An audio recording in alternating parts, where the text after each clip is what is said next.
Guys, welcome back to my another vlog. I hope আপোনালোকৰ সবৰে খবৰ ভাল. So guys, আজি মই ভিডিওটো এয়া পাকঘৰৰ পৰা ষ্টাৰ্ট কৰি দিছো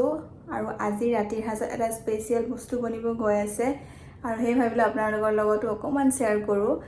তো যদি গাইস আপোনালোকে মোৰ ভিডিওটো চাই ভাল পায় তেতিয়াহলে লাইক, শেয়াৰ আৰু কমেন্ট কৰি জনাব আৰু লগতে সাবস্ক্ৰাইবো কৰি দিব যাতে মোৰ নতুন ভিডিওবোৰ আপোনালোকে পাই থাকে তেন্তে বলক গাইস ভিডিওটো স্টাৰ্ট কৰো আৰু গাইস এটা কথা কৈ দিও গাহৰি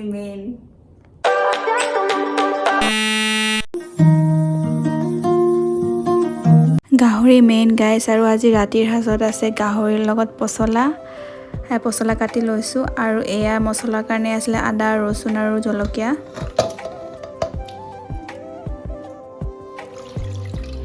আৰু এয়া কুকাৰত পানী আৰু নিমখ অকমান দি দিছো বইল হ'বলৈ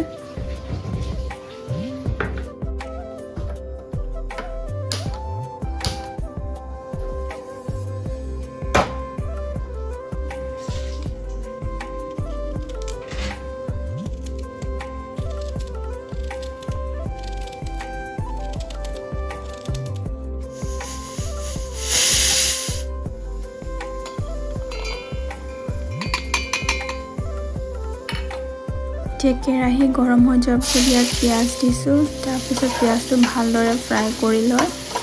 ইয়াত মই এতিয়া বইল কৰা গাহৰিটো দি দিম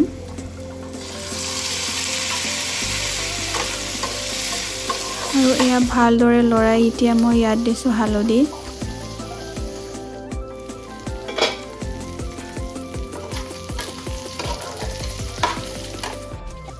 আৰু এতিয়া দিছো আদা ৰসুন জলকীয়া পেষ্ট জালুকৰ গুড়িও দি দিছো অলপমান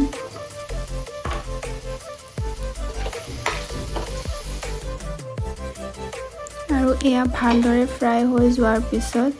ইয়াত মই এতিয়া দিছো পছলা আৰু সোৱাদ অনুসৰি নিমখো দি দিছো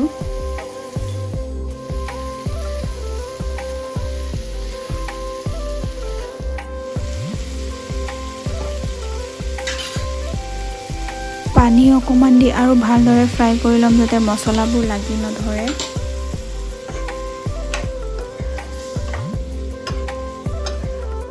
আৰু এয়া ভালদৰে ফ্ৰাই হৈ যোৱাৰ পিছত ইয়াত মই এতিয়া গৰম পানী অকমান দি ভালদৰে উতলিব দিম